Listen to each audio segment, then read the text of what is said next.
নমস্কার, আমি শ্রেয়া চক্রবর্তী। আপনারা দেখছেন বিবিধ নিউজ। ভারতের কাছে নতুন এক চ্যালেঞ্জ হয়ে দাঁড়িয়েছে এই হিজাবুত টেররিস্ট গোষ্ঠী। হিজাবুত টেররিস্ট গোষ্ঠী অন্যান্য গোষ্ঠীর থেকে অনেকটাই আলাদা। হিজাবুত তাহির যে গোষ্ঠী রয়েছে সেই গোষ্ঠী চায়না, রাশিয়া, ইউএস, পাকিস্তান সর্বত্র দেশেই ব্যান্ড রয়েছে। কিন্তু এই যে পাকিস্তানের কথাটা বললাম, পাকিস্তানে এই মানে জঙ্গি গোষ্ঠীর ব্যান হওয়া না হওয়া দুটোই সমান।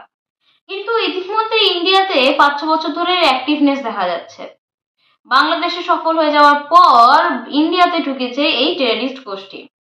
এই টেররিস্ট গোষ্ঠীর ভারতের মেন বেসটা হচ্ছে তামিলনাড়ু এবং পন্ডুচেরিতে। ইন্ডিয়ান ন্যাশনাল ইনভেস্টিগেশন এজেন্সি অর্থাৎ এনআইএ যেটি রয়েছে, তিনি দুজন মানে সেই এনআইএ দুজন ব্যক্তির উপর চার্জশিট জমা করেছেন। সেই দুজন ব্যক্তির নাম হচ্ছে আব্দুল রহমান এবং মজিবুর রহমান।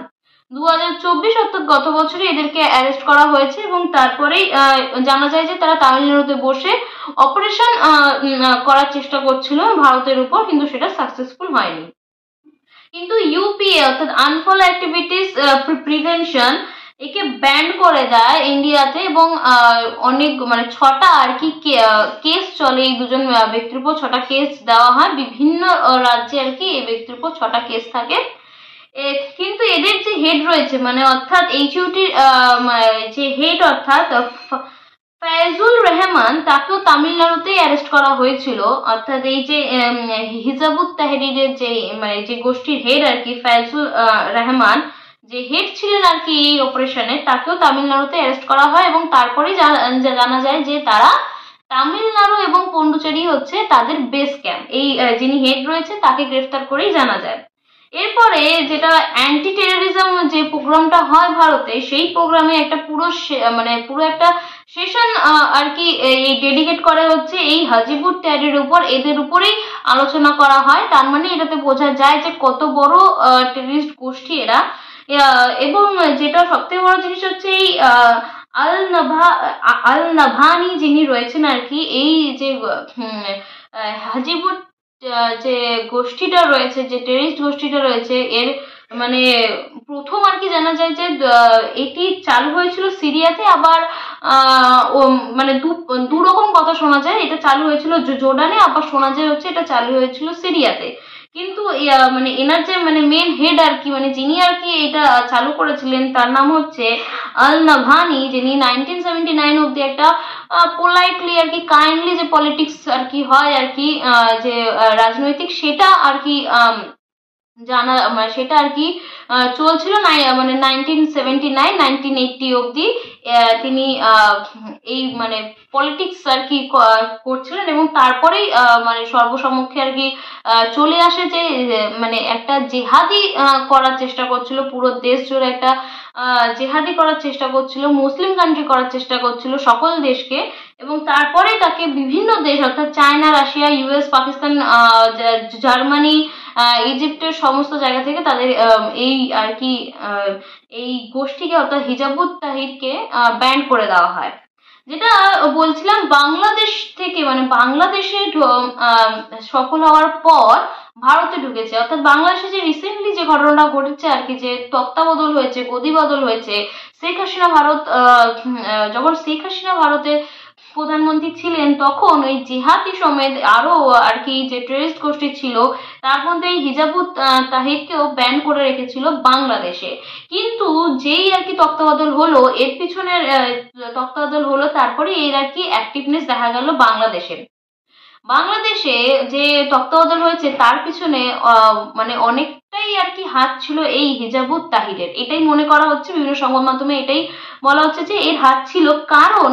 কারণ কি বলা হচ্ছে, এখন যে রয়েছে আর কি হোম সেক্রেটারি যে রয়েছেন এখন বর্তমানে বাংলাদেশে, সেটা হচ্ছে নাসিমুল গানি যিনি রয়েছেন আর কি, তিনি ছিলেন আর কি ফাউন্ডার অর্থাৎ এই হাজিবুত তাহরিরের বাংলাদেশে যে ফাউন্ডার ছিলেন এই টেররিস্ট গোষ্ঠী হাজিবুত তাহরিরের ফাউন্ডার ছিলেন এই নাসিমুল জ্ঞানী, যিনি হোম সেক্রেটারি রয়েছেন এখন বাংলাদেশে।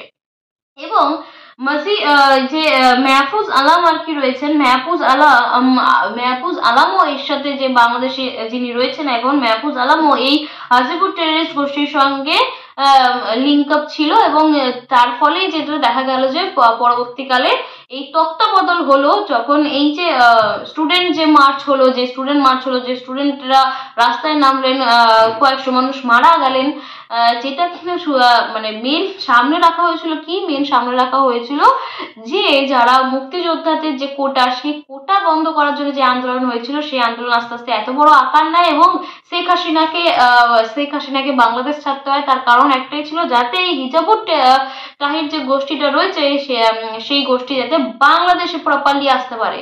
তার পিছনে হাত ছিল এই হিজাবুত তাহিরের, যেটা বললাম আর কি। হোম সেক্রেটারি নাসিমুল জ্ঞানী, যিনি হিজাবুত তাহিরের বাংলাদেশের ফাউন্ডার ছিলেন আর কি, যে গোষ্ঠীর, তিনি এটাতে অনেকটাই সাহায্য করেছিলেন। এবং সব থেকে বড় জিনিসটা হচ্ছে, যেটা বললাম যে এই গোষ্ঠী আর কি, যেটা টেররিস্ট গোষ্ঠী, হিজাবুত তাহরির যে টেররিস্ট গোষ্ঠী, অন্যান্য যেটা রয়েছে আল কায়দা, হিজামুদ্দিন, যে গোষ্ঠীগুলো রয়েছে, আলাদা যে টেররিস্ট গোষ্ঠীগুলো রয়েছে, সেই টেররিস্ট গোষ্ঠীগুলোর থেকে এই গোষ্ঠী অনেকটাই আলাদা। এর মানে এর বক্তব্যটাও, এর মুদ্রাটাও অনেকটা আলাদা। ইনি চাইতেন হচ্ছে, মানে অন্যান্য গোষ্ঠী কি করতেন, অন্যান্য গোষ্ঠী যে পড়াশোনা যারা জানে না তাদেরকে প্রথম টার্গেট করতেন এবং তাদেরকে তাদের গোষ্ঠীতে আনতেন, শেখাতেন, পড়াতেন, তারপর তারা ইউজ করতেন তাদের মতো করে।